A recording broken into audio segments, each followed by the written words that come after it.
أهلا وسهلا بكم في برنامج التفكير التفاؤلي وعلاقته بالسعادة الذاتية. عايزين نقول برضو للناس اللي هي بتفكر إن التفكير التفاؤلي ده معناه إن الواحد يبقى عنده أحداث سلبية أو عنده ظروف أو واقع، مثلا حد عنده حالة وفاة، فقد حد عزيز عليه. يعني مثلا هدي مثال، في اتنين، ده فقد باباه وده فقد باباه. واحد خد الموضوع ان فقدانه لابوه، ظهره انكسر، نفسيته اتدمرت، ما عادش ليه سند في الدنيا، الحكمه راحت، الحياه راحت، الحنيه راحت، العطف راح، الكرامه راحت، كل حاجه راحت.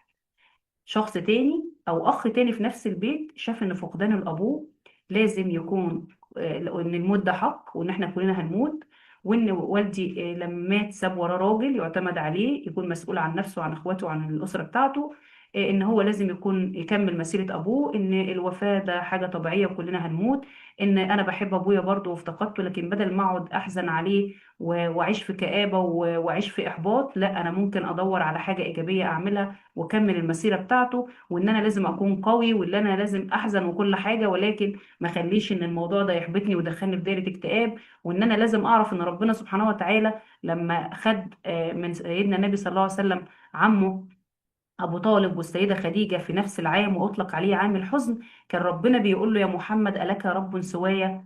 هتروح لمين غيري؟ هتعتمد على مين غيري؟ فالنبي صلى الله عليه وسلم عاش هذه المشاعر. هل هو لما عاشها ما كانش حزين وزعلان لفقدانهم؟ بالعكس، ده اطلق عليه عام الحزن لشده حزن سيدنا النبي صلى الله عليه وسلم على فقدانه لعمه ولزوجته. ولكن الحزن مش معناه ان احنا نحبط وان احنا خلاص بقى حياتنا تقف، لا.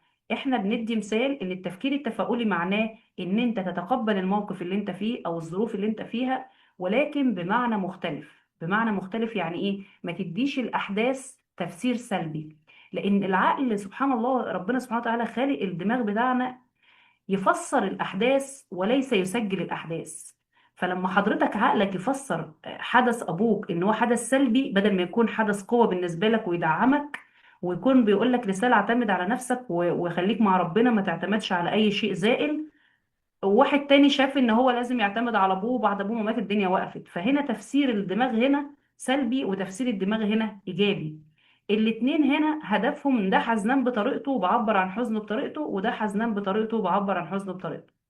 المطلوب من حضرتك او من حضرتي ان احنا الموقف نعيشه زي ما هو ونحزن زي ما هو ونتقبله بدون مقاومة، ولكن التفسير للمعنى اللي احنا بنحطه هو ده الهدف من التفكير التفاؤلي اللي علم النفس بيرشدنا ليه، ان احنا نتقبل الحدث ونتعايش معاه دون مقاومة، مع تفسير احداث ايجابية. بدل ما احط ان فشلي في الدراسة او فشلي في الزواج تجربة تكسرني، لا، انا ممكن اقول ان الفشل ده كان بالنسبة لي فرصة، بدل ما تكون تحدي وصعاب تكون فرصة للنمو والتغيير للأفضل.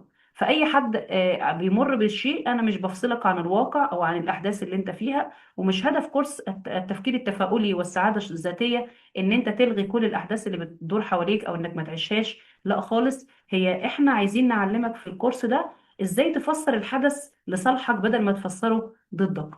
احجز معانا في كورس التفكير التفاؤلي وعلاقته بالسعادة الذاتية، هيفرق معاك جدا. الكورس جميل ومفيد وفيه معلومات خطيرة هتساعدك على نمو ذاتك وتقبل الأحداث والظروف. تحياتي نعم عبد الله، مستشار الصحة النفسية والتنمية الذاتية.